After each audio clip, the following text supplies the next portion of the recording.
ተስፋ የሚያጨልም ትውልድ ነው።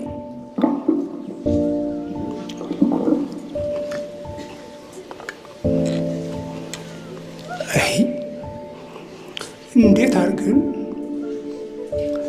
እናገልግል?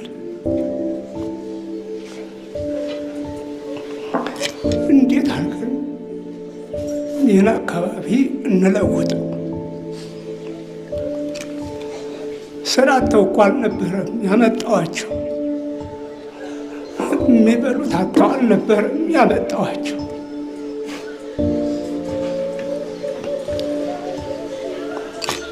በፊት ተፈጥሮ ወደ ኋላ የቀረ አካባቢ ነው። ለብዙ አካባቢዎች አገልጋዮች ሰጥቶ ያለ አገልጋይ ያለ አካባቢ ነው እና አገልግል ብዬ ጠራኋቸው።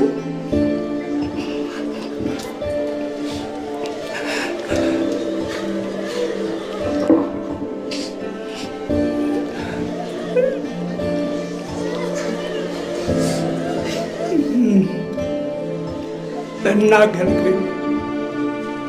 የተጎዳ አካባቢ ነው።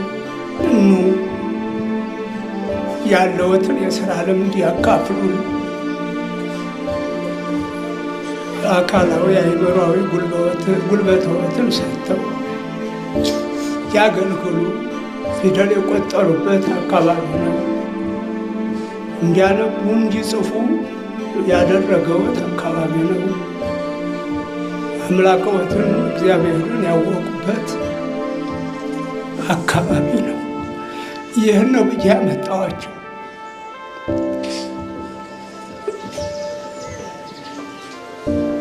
ከዚህ ዓላማ ውጭ ሌላ ስራ አልነበራቸው። ታውቃላችሁ፣ ካህናቱ፣ የሰበካ ጉባኤ አባላት ታውቃላችሁ።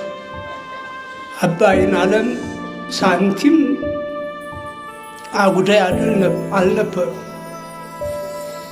አይዘረፍ፣ አሰራርን ጠብቆ ይግባ ይውጣ የሚሉ አባ ይናለም ከሰው ጋር ከተጋጩ በሥርዓተ ቤተ ክርስቲያን ጉዳይ ነው።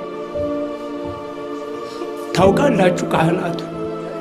እሳቸው ከመጡ የቤተ መቅደሱ ክብር እንዴት እንደነበር። ሰው ራሱን ይበላል ወገኖች፣ ሰው ራሱን ይበላሉ። ራሳችን ነው የበላል። ብዙ ጊዜ እኮ ይዛታል። በእኔም አብረው በሚሰሩ እውነት አልመሰለኝም እንጂ ልክ አቅዳችሁ ራሳችሁን የምትበሉ ናችሁ። አዘንኩ በጣም። ከቤተ ክርስቲያን ግቢ ከበዓታቸው መቼስ እንደነገራችሁን በጥይት ነው የተገደሉት። ጥይት ጩኋል። ቤተ ክርስቲያን ግቢ ምን ተፈጠረ ተብሎ ሰው አይጮህም?